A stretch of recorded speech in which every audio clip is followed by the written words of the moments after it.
that out there is gonna affect someone. I don't know who's watching that, but I know it'll affect someone, even if it's just one person. That side that doesn't want your success is like, it's kind of like your villain.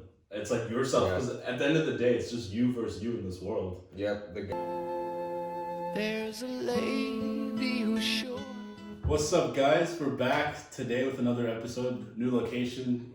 We're moving up in the world. We got one of my close friends here. It's actually crazy how we met. Probably like 3-4 years ago. Like I was like 18, 19 when we met. And I think you've seen me grow, and I want to see you grow too, like in so many different ways. And it's just cool to see the evolution of just people in general. Yeah, Matt, introduce yourself a little bit. Like, where you from? Well, I'm a musician. I live in Orange County. The LA life was too much for me. I'm from Seattle, grew up in the rain, and now I'm just making tunes with the boys, and we put them out, and I'm very excited to be here on this podcast. Dude, I'm excited to have you. I know we can. I don't even know where to start, and I just want to get into. Let's just like start into like how did you get into music? Like what inspired you to keep going on that music journey? Word. Well, so I always was a creative kid, and for a while I was really into filmmaking. Yeah. We used to take trips down to LA from Seattle and do these film camps. So I wanted to be a filmmaker when I was like in middle school.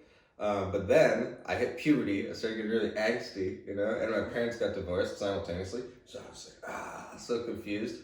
And I started discovering like Nirvana, all these bands that, play right into that. Yeah. And that was what made sense. I said, and then I said, I gotta just do this. So I got a guitar for my birthday one time, and I think I sort of just let it sit in the corner of the room for a while, for a couple months. And then I was like, I'm just messing around in this. And so then once I started playing the guitar, it was over, you know what I mean? And so that's all I did. Like, and you played the guitar by yourself? Was it like on YouTube? Like, how did you learn how to play the guitar? It's a good question. YouTube, this was like probably 2005 or 6. So YouTube was around at the time, but I don't remember how I learned the initial stuff. I had a guitar teacher. He was just some like high school kid. My mom knew, but I only had like 2 lessons with him. What was his name? Ethan Copel, I think. Shout out Ethan Copel. But yeah, no, pretty much I just figured it out on my own, and then I was just writing songs. It was like a means to write songs. I would just play without even pressing a chord. You play all the strings and you say, oh, there's my song. But so then eventually you learn that you're actually supposed to like move your fingers. Yeah.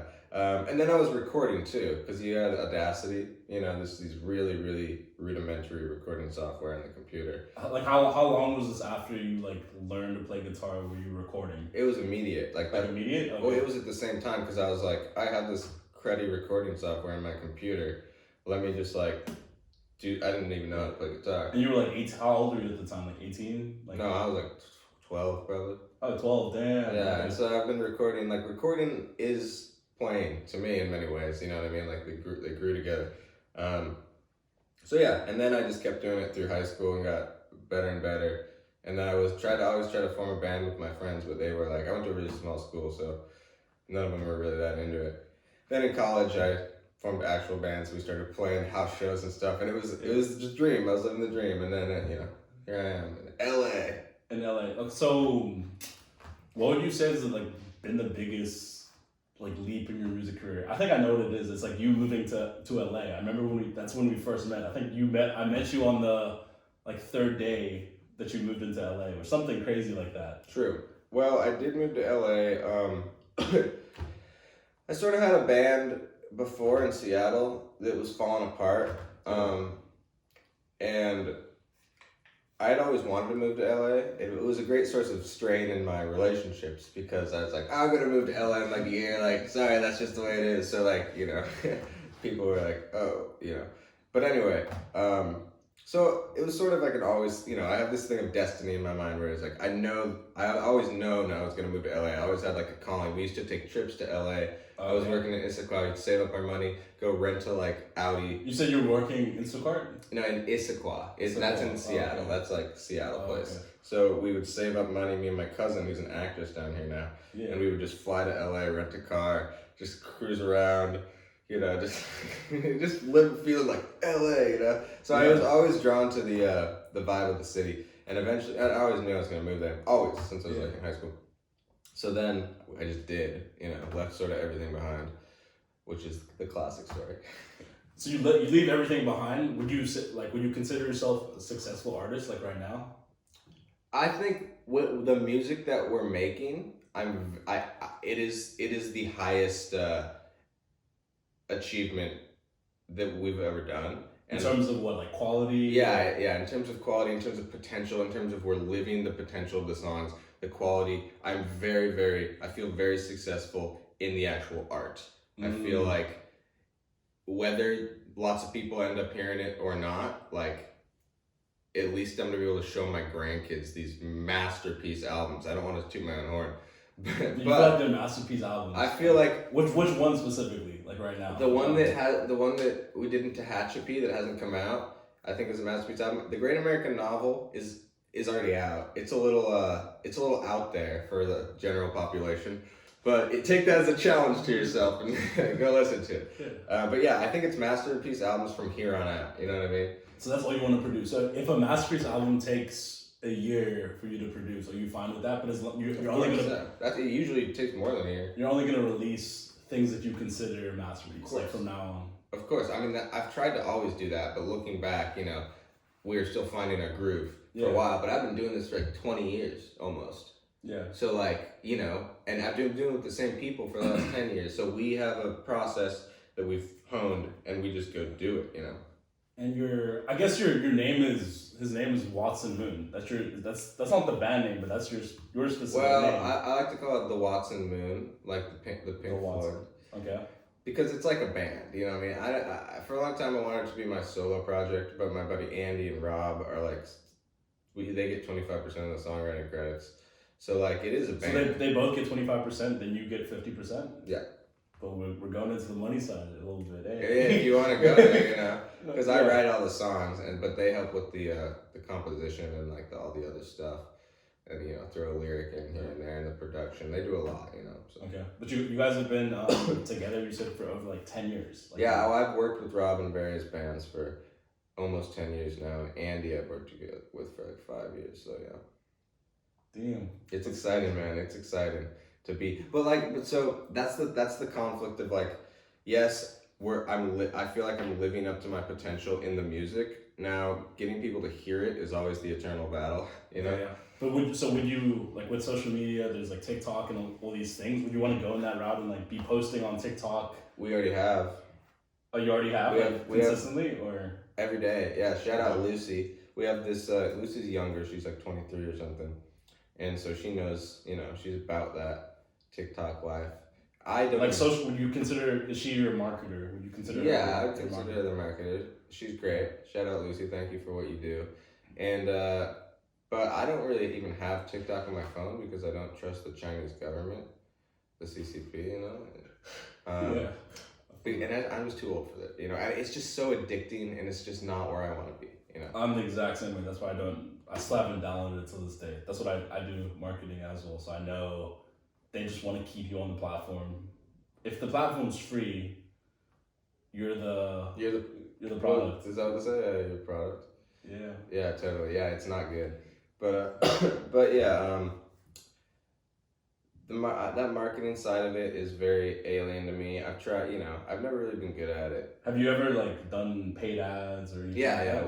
I promoted some of the songs, so I pay this company in the Netherlands to get me playlists on Spotify that people will actually listen to, that people discover music on, and that helps a lot. Like I'm getting like, I don't know, probably like 70, 80 new listeners a day from those sort of things.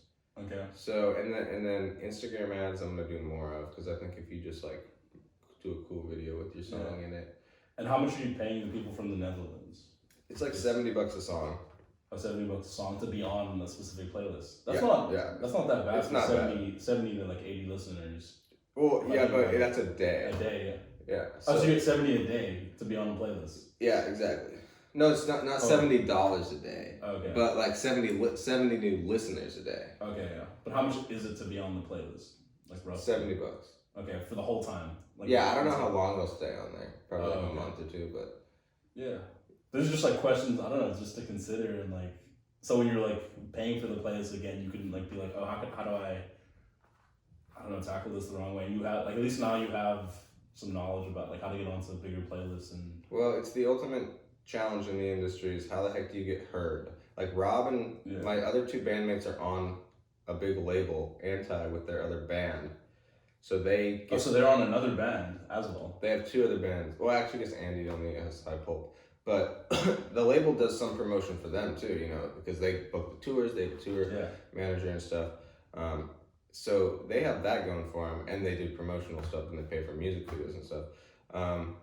I kind of like that we don't have that, because it lets us do all the work, you know, and like do it from the ground up. I like the DIY approach, but my band doesn't really play live that often, just because like I played live in a lot of other bands in my life, and it's not really. It's hard. I'm not like that social dude, you know what I mean? Where I can like go like, hey, thanks for coming out. Like it's just very not natural for me. Though I do like playing live, but it becomes such a big thing where it's like, where are you gonna spend your time? We all only have so much time a weekend to rehearse and make a really good live show, or we're gonna make a great album, you know? And it's like, even with the live shows, is it sustainable, like money wise? Like, is it actually paying for your bills? Like, God, no. No. So it's sometimes you don't make any money. Usually, I mean. Yeah, and that's crazy to think of. Like, people don't even know that. Like, yeah. Jeez. Sometimes it's pay to play in LA. It's pay to pay the venue to play there. And then how would you get you literally wouldn't even get cash that way, right? You lose cash. You lose cash. I have this one. She was telling me like she performed by herself, and the venues could pay her like $200 to get into those venues, and she's just like emailing them. Like that kind of thing. Have you ever like done that, like at certain venues? It just gets. Yeah, I've done that. Like we had a band. I formed a whole band when I first came to LA for Watson Moon, but it was all different guys. It was just like, and we were gonna play around a lot. So I did a lot of, all you have to do is email the venue and say, hey, especially if you have a bill set up, if you have like 3 or 4 bands that want to play, and you just say, hey, can we have a night in the next couple weeks? They'll be like, oh, these guys already have 4 bands that are going to bring people out that'll buy drinks and buy the entrance, so sure, we'll give them a night. So it's like really not hard to get shows, but the hard part is like actually getting people to care about your band and go listen after the fact and remember your band. I guess that's why you just gotta have a killer live show, or you gotta know how to promote the show, or you gotta open for the right person, and that stuff all escapes me. Like I just focus mostly on the actual music, and hopefully someone will swoop in and know how to do all that stuff. Isn't that where the label comes in? Like that's where the label comes in. Like if you had to potentially go to a label. I know that's not what I am on a label technically. Oh, you are. Rob, my drummer, has a label, Inside Voices, but it's like a really small label that doesn't really do anything. But we do love it. Yeah, because is your goal? I guess I'll say your goal at the end of your music journey. Would you say you have a goal? Yeah. Oh yeah. Do you want to be famous? Do you want to? No, I don't want to be famous, but I want a lot of people to hear the music. I would love to be like a. Doesn't that include fame though? I would love to be like a who can be an example. I don't know, like Frank Ocean.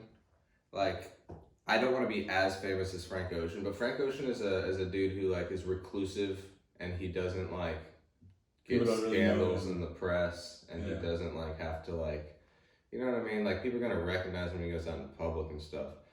But I don't want that. But I just want people to appreciate me. Even like man, I really like those guys that wear masks when they perform, like Daft Punk and MF Doom, because it's like I'm trying to think the DJs. What's the DJ? Dead Mouse 5. Dead Mouse. Well, them and Marshmello. Yeah, Marshmello. Because that's cool. Because then you can like have millions of people like your music, but not get harassed on the street. You know what I mean? Yeah. That I'm not gonna do that obviously, but that's a cool dream. I don't know. Yeah, I just want like appreciation, because I think the music's good, and I think a lot of people could really get stuff out of it, like it's emotionally like resonate with it, and it could help people's lives, like music helped me in high school. Like if it wasn't for music, like I would have been a lot worse off. So I want to do that for people, but I just don't want to have to like. You want to do that on a big scale, like a bigger, pretty big scale, like maybe like Alex G level. if you guys know who Alex G is, or No clue. or maybe like Big Thief, that level, but a little smaller, like indie, sort of indie royalty, but maybe not even that big. Maybe like I'd love to get as big as Pax. Look up the band Pax; they're great. Okay, but what was I gonna go into? I guess my question is, how do you, like, then what are you doing daily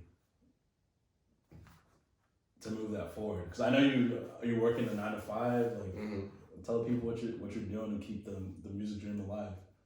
So actually, we had a conversation about this last night. There's different camps in the Watson Moon world. Like Lucy, who does the TikToks, is trying to go for the social media route, where we just post every day and hopefully hit with one of them. She also not only does she do skits of us being funny, but she also does these vibe TikToks that are like my music with some ocean, you know what I mean, like that sort of thing. So we're trying to hit viral with one of those. So there's that aspect of it, and then Rob is in a pretty successful other band, High Pulp. It's funny, I went to Seattle a couple of months ago and I got right off the airplane, and in the airport they're blasting High Pulp. And I said, hey, what a good greeting to Seattle. So Rob's band is like popping.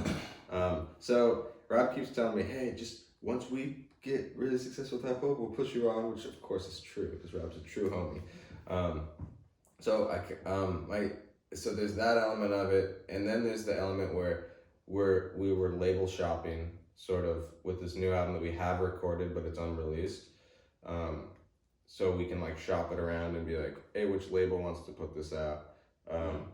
We have people who are like, email the different labels and say that. Is anyone interested? Like, well, we haven't really in earnest started to shop this one around yet. We did with the Great American Novel, but that one's so weird that it made sense. No majors wanted to release it because it's freaking weird. But this next one's like a pop album. I did every song like a single on purpose, not to get to a label, but that's just how I'm in a philosophy where I want to simplify and get the most direct message across at this point in my creative life. Is there a specific song that like stands out to you that like this is a hit? Yeah. Or anything like that? The first 2 songs on Tehachapi, Grows on Trees and Annika. Those are the hits for sure. If you want to play one of those.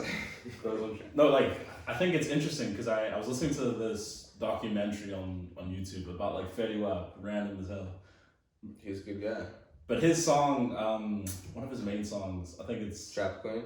I think it was Trap Queen, like one of his like first hits.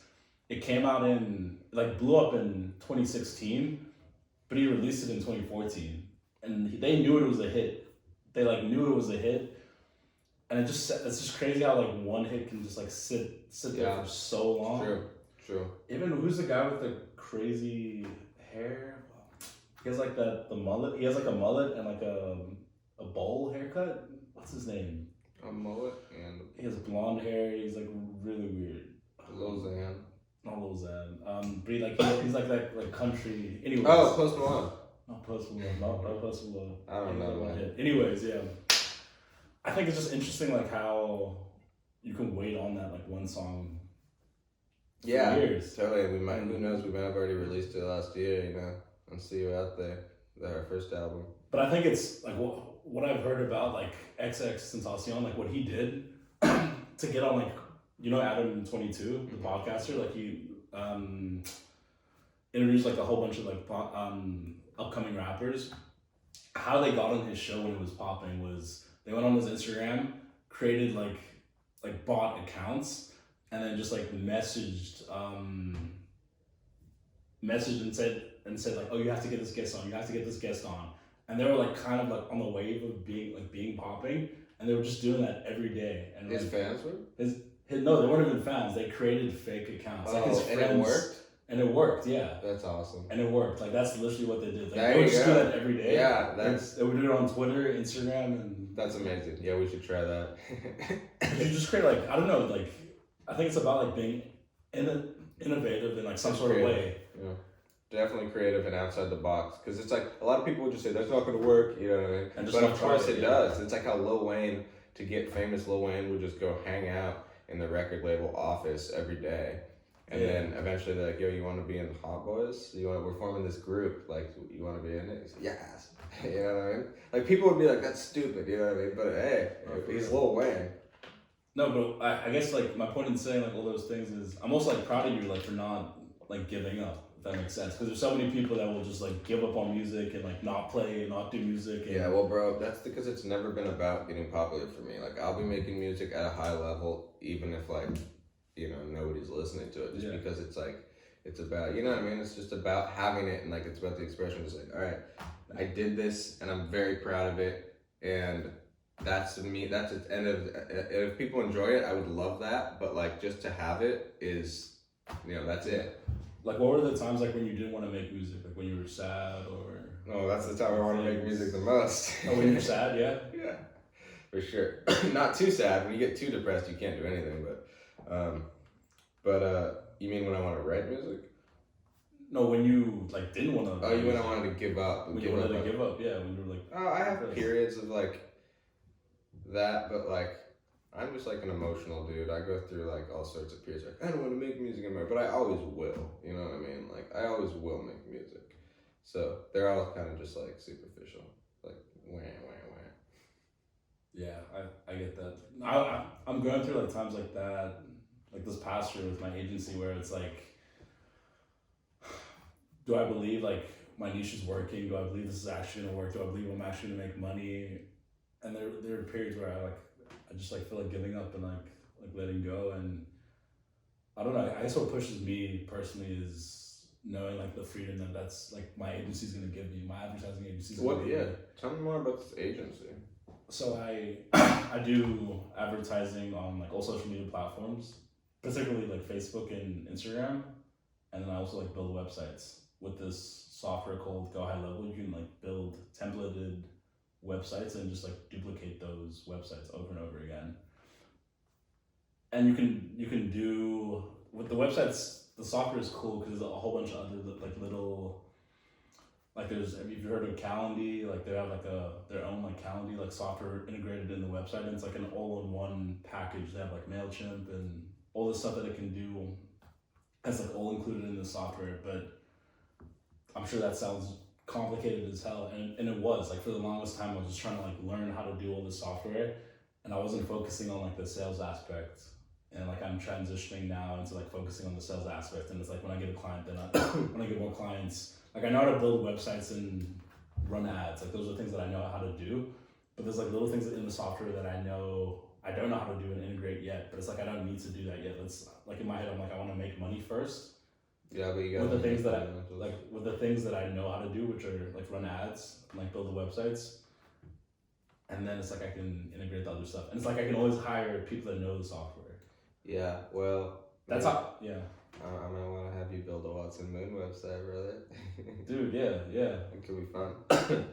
I would love that, because it's like what people don't realize. Like we were speaking about social media and like becoming a product. Like let's say you use LINKTREE, for example. You could build your own website. LINKTREE, you can like still like view the stats and data of who's viewing the site and like that kind of thing. But if you have your own website, you can like go into like, they call it like the metadata, and you can have like email addresses like added on and like little stuff like that. And you can start to build an audience, and you can start to connect with like who's actually viewing your product and who's actually viewing your service. Then you can like do retargeting audience lists on all the different like social platforms, and like once you gather like an email list, it's like you can just retarget that audience. And dude, that's great. I'll use that for sure, because we just set up a LINKTREE the other day, but I want to use this version of it. Yeah, because you're talking about an alternative to it, right? Yeah, because you can get into like more detailed. Yeah, is it out? Like data. It's ready to go. Like just websites or just like the LINKTREE thing you're talking about. Yeah. I have two clients that I... Yeah, well, shoot it over to me. I'll use it. Because then people say, hey, what's this? Maybe it's better than LINKTREE. Boom. So it'll look like LINKTRE, but you have more access to your data. So because it's a website. Totally. Yeah, shoot it over. I'll use it for Watson Moon. I'll use it for LINKTRE. Because we got all sorts of stuff, TikToks and Facebooks and stuff. Yeah, but I guess see how like a business relationship like just formed without us like not even like thinking about, we're just like discussing what we do, And I think that's the important factor of just like always like networking. I know you don't like being social, but it's like. But it's that's- like, to me, like, this is like way casual, so it's like totally cool. It's like we're just helping each other out. Just like how I was telling you, this podcast helps us both out because you guys get to be introduced to New Watson Moon, and my fans get to be introduced to O's podcast. It's great. Yeah, for real. But I guess I want to go into the depressive like side, not to like just write. No, you can go. Yeah, I'm an open book. Yeah, just speak about.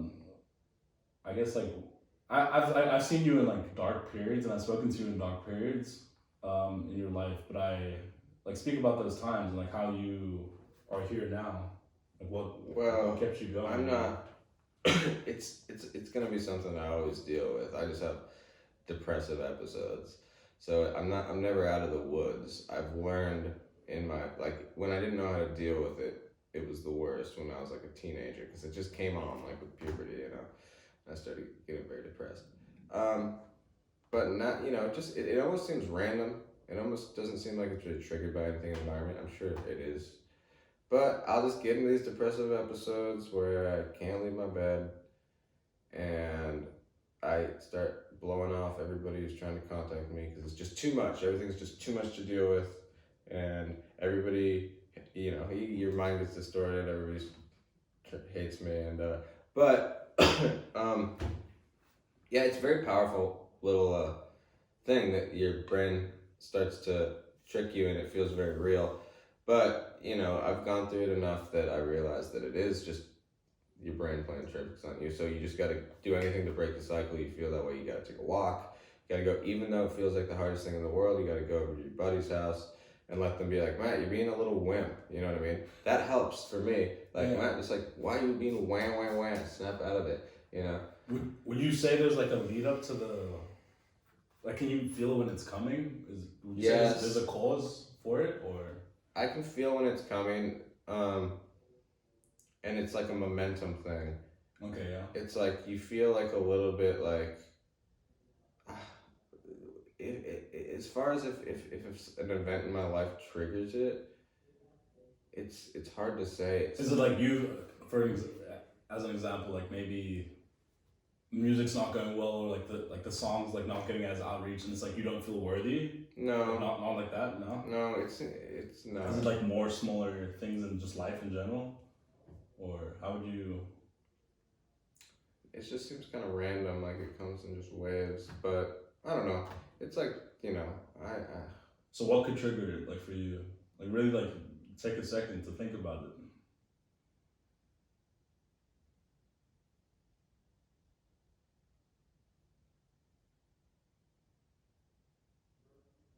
I don't know, man. I don't know what triggers it. It just, sometimes you just get sad, and at first you just get a little sad, and then you're like, oh, I'm just gonna like stay in my bed this morning, you know, go on my phone for a while. And then and then you start like, people talk to you at work, and you start to get real uncomfortable in social interactions, and then you start to be like, I'm acting weird. Why are they not calling me out for acting weird? This is all such BS. Everybody knows I'm being weird, and everybody's just pretending I'm not. Which should be a good thing, which is like they're having grace, they're having mercy. But I'm just like, everybody's so full of spit, and then it just spirals to the point where you're like, you don't want to see your friends because you'll think you'll bum them out and stuff. And I mean, I don't know. I don't like to. I don't know. I just don't like to. When I go through it and I can sense that I'm starting to get into this, like I said, you gotta just go to your friend's house or you gotta do something else. Yeah. But I don't know. It gets bad for sure, but it is what it is, you know. Damn. Okay. And would you say it's been happening less, more? No, it's good right now. It happened. I don't know. It happened like. It hasn't been debilitating for a couple months. It happens like pretty frequently, like every couple months I'll get into a couple week depressive spell, but like I said, I've learned how to deal with it more. And also the other thing is not fetishizing it anymore, not fetishizing my own sadness, because as an artist, I've worshipped like Kurt Cobain and stuff, and all these artists who use their depression very well in their music, and there was almost a romance to just like letting it kill them, you know. Exactly. And so as I've become 29, you know, and I've passed the 27 club, I said, okay, that was not to be. That was not my fate. So now I gotta find a new way to live, you know, because it's really cool. It was really cool to be the fuck. Can I use language in here? Yeah. It was really cool to just be a fuck up in a rock and roll. Like, I don't give a fuck. I'm a rock star. Yeah, exactly. For a while, and you knew me during that. You know, Yeah. I remember, completely yeah. different. You know, and because that's what I thought was cool, and that's what all my role models did. You know, You seem way more like grounded. for sure. And like because I came out of that, and I still am at the place where I'm trying to find new role models because I think I've effectively ditched those role models where I don't think it's cool to do drugs and want to die anymore. Because you gotta understand, like, when you have depression, but it's also like, but you also think it's cool to have depression, you don't really do anything to try to like really work on it. You don't go to therapy, and you think screwing over the people you love and screwing over people is like cool because it like is part of your artsy, like sad, like complicated character. You know what I mean? And you form this image of yourself. And like, I'm the sad guy. Exactly. I'm the sad guy. You don't understand. I'm an artist. Like, and you read about all your famous people, Jim Morrison, like, you know. You're like, this is part of the art, basically. Exactly. I'm living this lifestyle. And like, but by the time you get to be like almost 30, it's like, this is not going to work anymore. I'm not going to be in my 30s, like getting too drunk at my own birthday party when my dad's in town. And it's just like, it's just not cool anymore. You know what I mean? It reaches that point where it's just like you need to grow up in a way. Exactly. And so it's like, that's like what I'm trying to get away from. And I am getting away from it. So when you ask about depression, it's like, I don't like really want to, I don't know, I kind of don't really like talking about it because it's like something that I deal with, and it's still something you're still currently dealing with. It's not like you're like over the hump. But it's not something that I want to deal with anymore. And it's something that I'm trying to actually effectively find tools to deal with. And it's just like a character, it's just like it's not a good thing. And so like when I talk about it like I just did, there's this weird thing in me where it's like, all right, I gotta be very careful when I talk about it because, you know, back in the olden days, like I can almost still feel a tendency to be like, yeah, da. And so like I almost don't know how to talk about it. Like I can give you advice. Like a tendency to be like, go into that, what do you mean? To go into the just like, it's cool, you know what I mean? Oh, okay, yeah. And it's like, I can try to give you guys advice on what I do to get out of it, but like, I just don't think it's like, I don't want it to be a part of my character anymore. I don't want that to be what people see when they think about me. So like, you know what I'm saying? Of course, yeah, of course. I think it's interesting too, like I used to listen to, I still do, like The Weeknd, just like sad music in general, like when I would wake up, and it's like, it puts you in a state of like sadness, like and it's totally. like The Weeknd is a great example of just like doing drugs, like I hate my life. It's cool, you know what I mean? Yeah, like dark, like fucking people over and like that kind of thing. Not caring about women, just like using people, you know? Exactly, and I could feel that too, like when I was listening to that kind of music versus like listening to some like beat Best Day Ever by like Mac Miller. Like when I wake up, that's like my alarm, and I'm like, let's go. Yeah, for like sure. You feel the day better. Like for me too, like getting out of bed sometimes is so hard. Like I could like sit on my phone for like an hour or like hit the snooze button for an hour, and it's like, fuck, I just like wasted an hour. And I would say, yeah, like biggest thing for me is music, and just like hopping out of bed. And shout out to Avery if he's watching this. That's like I have like an accountability buddy. Like we call each other like every Monday and then just go over our goals for the week. And then we have daily calls,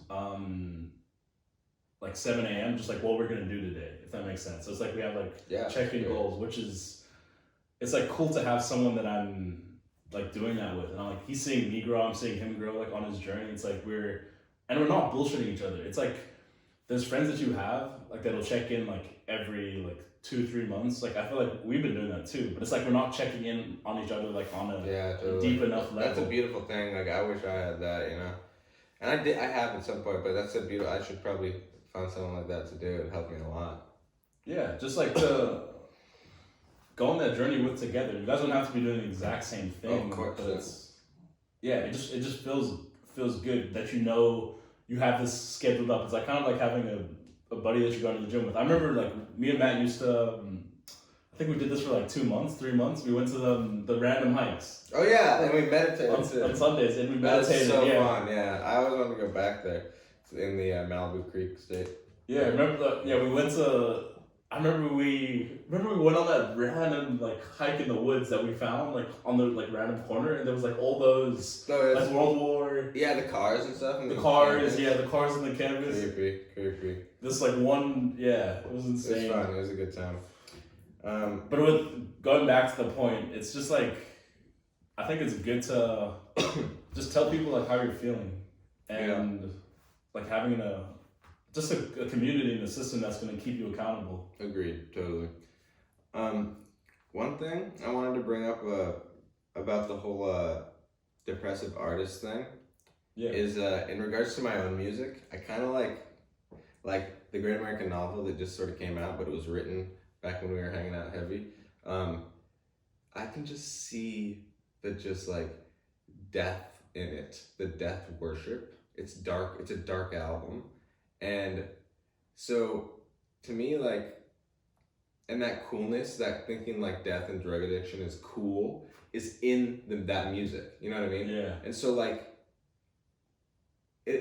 it serves the same purpose, I think, to a young kid as like a Nirvana album would have to me. You know what I mean? And so I don't want to make music like that anymore. I feel like it's irresponsible. Like I have an obligation to be like, yo, it's okay to go through your trials and tribulations. It's okay to go through addiction, but the goal is not to die and to make everybody so sad and to, you know what I mean? And the goal is to have your experiences and get through and be a light to people. So that's what I'm really consciously trying to do with the new music I'm putting out, you know what I mean? Yeah. And like the album that we're recording right now, it's like an acoustic Elliott Smith type album, and it's all about recovery. It doesn't sugarcoat like the depths of despair. There's a line on it that says, I got two people in me, one wants to slit my wrists and one wants to plant flowers around the world.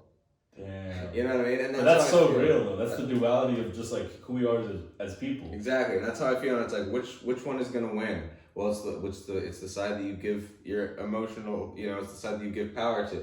And it's like we all have that. And so I just don't want the kids out there to give power to this wrist slitting side. That's why, you know what I mean? Yeah. So like I don't know, but it's honest at the time. Like I couldn't have, when I was writing the Great American Novel, I couldn't have pretended that I wanted to live. You ever seen Leaving Las Vegas? No. It's like my move to LA, I would have felt like pretty much Nick Cage, isn't it? Anyway, what are you going to say? But you said pretending like you wanted to, I don't know, there's like one quote like, fake it till you make it. I believe in that so much because there's days I don't feel happy, but I'll literally look in the mirror and just like fucking smile. And then that just changes my whole mood. That's like, true. Like genuinely. That's like there's science behind that too. It's like, for example, like the tools that I have, like when I don't feel like meditating, working out, doing Wim Hof Wim Hof. I think we've done it maybe a few times. It's like that kind of breathing. Like I know these things are gonna help me so well. Every time I've done these things, I feel better after. I've never done these things and I've felt worse, like ever in my life. So it's like, but there's still times where I don't do those things, which is like so interesting because it's like there's a side of me too that wants to self-sabotage and that does not want your success. And I feel like that the side that doesn't want your success is kind of like your villain. It's like yourself, because at the end of the day, it's just you versus you in this world. Yep, the devil and God are raging inside me. Damn, yeah, it's like, yeah, like thank you for like being open and like honest. I don't know with everyone, because it's like that out there is gonna affect someone. I don't know who's watching that, but that's gonna. I hope so. I know it'll affect someone, even if it's just one person. That's what matters, and I think that's what you want to convey, like with your art at the end of the day. Exactly. Yeah. I want hope in my art. I mean, we've all been through a lot. You know what I mean? And that's what I think. I don't want to make just like life is great. Da, da, da. I just can't. I'll never make that art. I would love to make that art, believe me. But it's just like, That's all how you actually feel. Yeah. Yeah. You want it to be real to you as well, right? Yeah, exactly. You can't fake that stuff. So there's a lot of trials and tribulations, but you gotta have hope. Hope's important. A lot of people have no hope, and that's sad. Yeah. It's almost the end of the year. Like literally 5 more days. Well, it is the end of the year. It's almost the beginning of the new year. And is there anything like that you're like looking forward to like this year? 2023? Yeah, 2023. Well, we're paying this very professional mixing engineer to teach us how to mix for a couple days. Our new album sometime in January, February. And so that's gonna be exciting.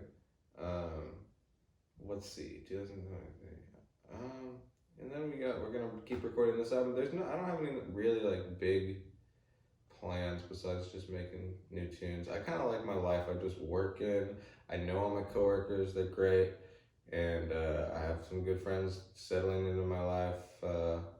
Just keep going. What about you? Yeah, this year, I really want to focus like in on my craft and doing the things I say I want to do. I guess I was watching this course and it was speaking about like rewarding yourself, but also not like, let's say for example, like today I said I have to read this book. It's called Outwitting the Devil. I have to read 20 pages of the book before I eat. That sounds weird. Like, or I can't eat breakfast. That's great. So it's like before I eat 20 pages, before I read 20 pages, I can't eat.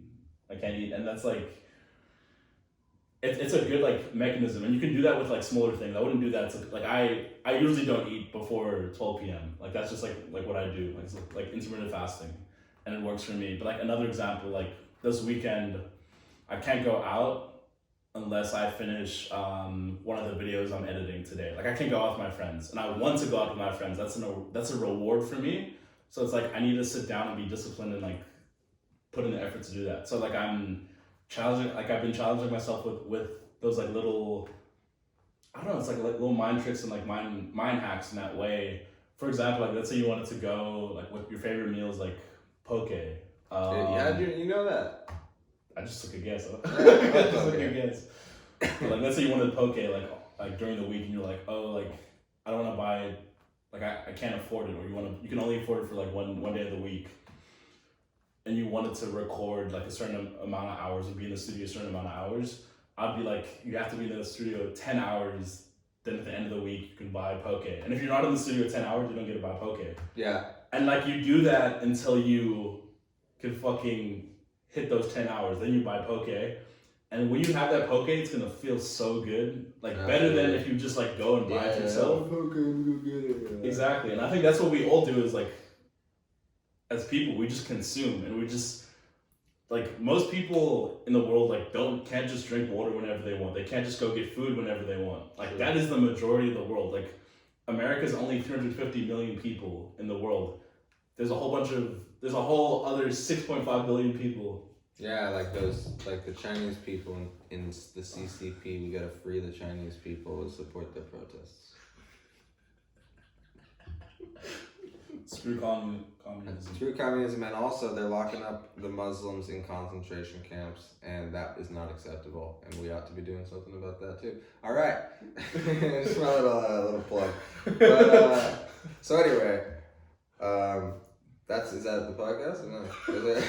No, yeah, that's like how I wanted to wrap things up. I guess I'm gonna leave all your stuff down below, like in the description, in the bio. Do you want to say anything left to the people? Who are you as an artist? Like, who are you gonna? Okay, you looking back at this 3 years from now, what do you want to say to yourself, your future self? Oh, what do I want to say to my future self? Yeah, I think that's a cool way to end it. You're doing great. Keep going. Say hi to my kids for me. In 3 years or 5 years? Dude, that's a whole other conversation. I'm trying to have some kids eventually. But we'll see if you have them, Mr. Matt. You probably won't, but if you do, hi kids, what's up? I'm your old dad from the past. Alright, bye. Cool guys. Go like listen to Matt's music down below. Love you guys if you watch till the end, and go out there and do something. 2023, let's go.